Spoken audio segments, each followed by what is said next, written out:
He entered his classroom. He quickly took a seat. He was a minute late.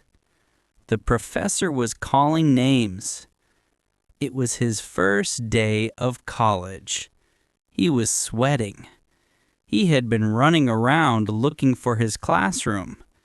It took him some time to find the classroom. "David?" the professor called.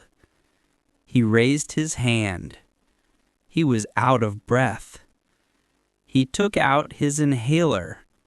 He took a puff from his inhaler. It gave him breath. He took out his notebook and a pen. The professor started talking. He took notes. He always took notes in class. It was a good habit. He studied his notes after class. He was a good student. He wanted only good grades.